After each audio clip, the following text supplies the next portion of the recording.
दिल्ली में सीएनजी की कीमतों में फिर भरी उड़ान। 12 दिन में 6 रुपए प्रति किलो की बढ़ोतरी। उपभोक्ताओं की जेब पर सीधे बढ़ा बोझ। राजधानी में सीएनजी उपभोक्ताओं को आज बड़ा झटका लगा है। लगातार दूसरी बढ़ोतरी के बाद कीमत अब 83 रुपए 9 पैसे प्रति किलो पहुंच गई है। इससे पहले पेट्रोल डीजल की कीमतें बढ़ी थी और अब सीएनजी ने भी चिंता बढ़ा दी है। 12 दिनों में दाम 77 रुपए से बढ़कर 83 रुपए प्रति किलो पहुंच चुके हैं। बीकानेर से गृहमंत्री अमित शाह का बॉर्डर दौरा शुरू हो चुका है। सुरक्षा व्यवस्थाओं का जायजा लेंगे गृहमंत्री।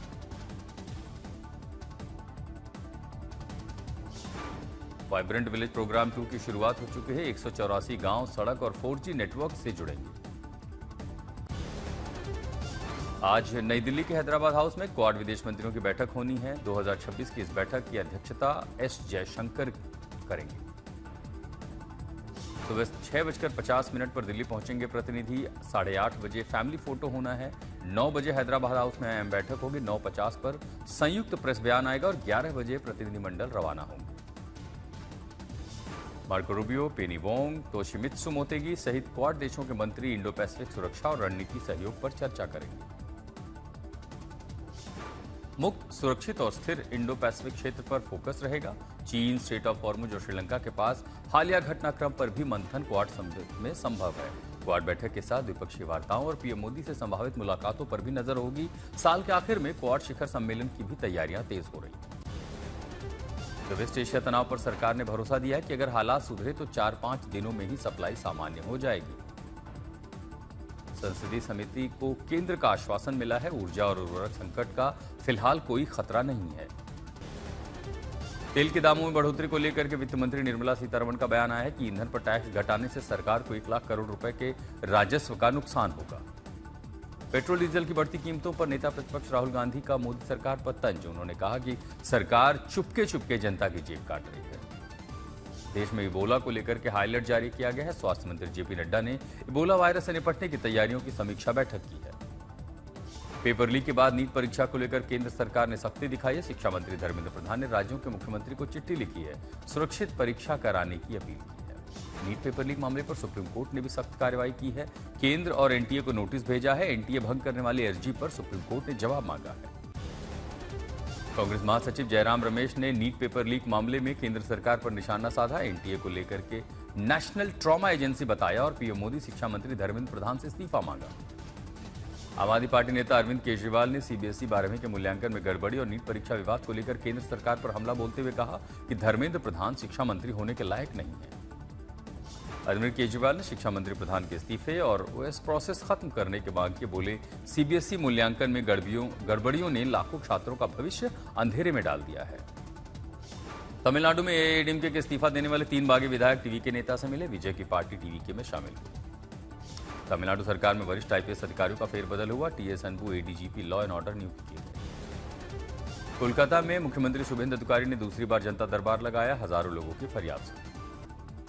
दिशा केस की जांच जल्दी शुरू करने के सुप्रीम कोर्ट के निर्देश के बाद सीबीआई भोपाल पहुंची। परिवार को मीडिया में बोलने की बजाय एजेंसी के सामने बात रखने की भी सलाह दी। दिशा केस में रिटायर्ड जज सास को हाईकोर्ट का नोटिस। परिजनों के वकील बोले, जांच में सहयोग नहीं कर रही हैं सास गिरिबाला। बिहार के मुख्यमंत्री सम्राट चौधरी को वीवीआईपी इलाके में बंगला मिला है। दिल्ली के कामराज लेन में बंगला नंबर 6 उन्हें आवंटित किया गया है। पंजाब निकाय चुनाव में बैलेट पेपर इस्तेमाल को चुनौती देने वाली याचिका खारिज हो गई है। दखल देने से सुप्रीम कोर्ट ने इनकार कर दिया। जमानत पर चल रहे आम आदमी पार्टी के विधायक रमन अरोड़ा की फिर से मुश्किलें बढ़ी हैं। मनी लॉन्ड्रिंग और आय से अधिक संपत्ति मामले में ईडी ने उन्हें फिर सम्मन भेजा है। दिल्ली के जंतर मंतर पर 2024 में प्रदर्शन करने के मामले में महिला कांग्रेस अध्यक्ष अलका लांबा दोषी करार दी गई हैं। सजा पर 5 जून को बहस होगी। बकरीद को लेकर वक्फ बोर्ड ने भी सख्त निर्देश जारी किए हैं। काया खुले में कुर्बानी न दी जाए, सभी की भावनाओं का सम्मान होना चाहिए। महाराष्ट्र में विधान परिषद चुनाव को लेकर के बिगुल बच चुका है। विधान परिषद की 17 सीटों के लिए नामांकन प्रक्रिया शुरू हो चुकी है। महाराष्ट्र में विधान परिषद चुनाव से पहले महायुति गठबंधन में सीट बंटवारे को लेकर के घमासान मचा है। बीजेपी, शिवसेना, एनसीपी के बीच 17 सीटों पर सहमति बनाने की कोशिशें जारी हैं। महाराष्ट्र में पश्चिम एशिया के तनाव के कारण ईंधन की कमी की अफवाहों के बीच पैनिक बाइंग के चलते डीजल की बिक्री 52% और पेट्रोल की बिक्री 23% बढ़ चुकी है। नीट पेपर लीक केस में दिल्ली कोर्ट में आरोपियों की पेशी हुई। पुणे से गिरफ्तार केमिस्ट्री टीचर पीवी कुलकर्णी की पुलिस कस्टडी 2 दिनों के लिए बढ़ाई गई। नीट पेपर लीक मामले में आरोपी मनीषा को भी सीबीआई ने दिल्ली के राउज एवेन्यू कोर्ट में पेश किया। पूछताछ के बाद 6 दिन की हिरासत में भेजा गया। राष्ट्रपति द्रौपदी मुर्मू ने राष्ट्रपति भवन में 2026 के पद्म पुरस्कार वितरित किए। पहले चरण में 66 हस्तियों को सम्मानित किया गया। भारत के सबसे बड़े नागरिक सम्मान समारोह में सिनेमा, संगीत, थिएटर जगत की मशहूर हस्तियों को सम्मानित किया गया। धर्मेंद्र को पद्म विभूषण सम्मान लेते वक्त भावुक हुई हेमा मालिनी। भारतीय महिला क्रिकेट को ऊंचाइयों पर पहुंचाने वाले विश्व कप विजेता कप्तान हरमनप्रीत कौर भी पद्मश्री पुरस्कार से सम्मानित हुई। राष्ट्रपति मुर्मू के हाथों पुरस्कार पाकर बेहद खुश दिखी हरमनप्रीत। राजस्थानी लोक कलाकार तगाराम भील को भी पद्मश्री सम्मान से नवाजा गया। तगाराम भील ने अलकोजा वादन को ग्लोबल पहचान दी है। इस साल भारत सरकार ने 131 पद्म सम्मानों की घोषणा की, जिनमें 5 पद्म विभूषण, 13 पद्म भूषण, 113 पद्मश्री पुरस्कार शामिल हैं। हिमाचल में 28 और 29 मई को कई जिलों में ऑरेंज अलर्ट जारी किया गया है। भारी बारिश और आंधी की भी चेतावनी दी गई है। मौसम विभाग ने 31 मई तक प्रदेश में अलग अलग इलाकों में बारिश का दौर जारी रहने का अनुमान जताया है। प्री मानसून सीजन में राज्य में अब तक सामान्य से 13% कम बारिश रिकॉर्ड की गई है।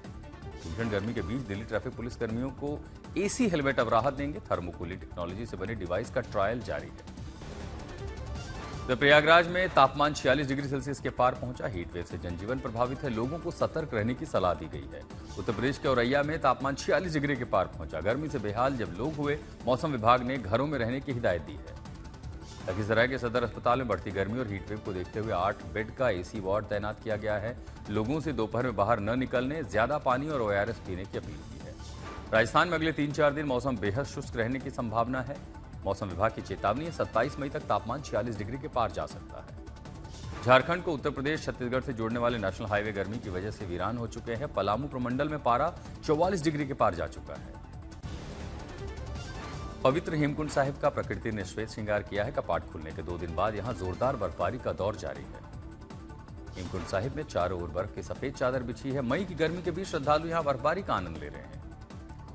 सुकमा में ग्रामीणों का अनोखा विरोध हुआ। 10 साल से अधूरी पड़ी सड़क और गड्ढों से परेशान होकर गृहमंत्री अमित शाह को उन्होंने चिट्ठी लिखी है। गंगा दशहरा पर अयोध्या में राम दरबार की स्थापना की पहली वर्षगांठ के उत्सव की जोरदार तैयारी है। कल कई धार्मिक कार्यक्रमों का आयोजन होगा। राम भक्तों के लिए भी खुशखबरी है कि राम मंदिर परिसर के सभी प्रमुख मंदिर अब आम श्रद्धालुओं के लिए खोल दिए गए हैं। टिहरी गढ़वाल के जंगलों में विकराल आग लगी है। 14 हेक्टेयर वन क्षेत्र की चपेट में आए हैं। कड़ी मशक्कत के बाद दमकल की टीम ने काबू पाया। गुजरात के साबरकांठा में एक मैदान में भयंकर आग लगी। ग्रामीणों ने मशक्कत के बाद आग पर काबू पाया। खेड़ा के हॉस्पिटल के आईसीयू में एसी में आग लगी। अचानक आग लगने के बाद 3 मरीजों को सुरक्षित बाहर निकाला गया।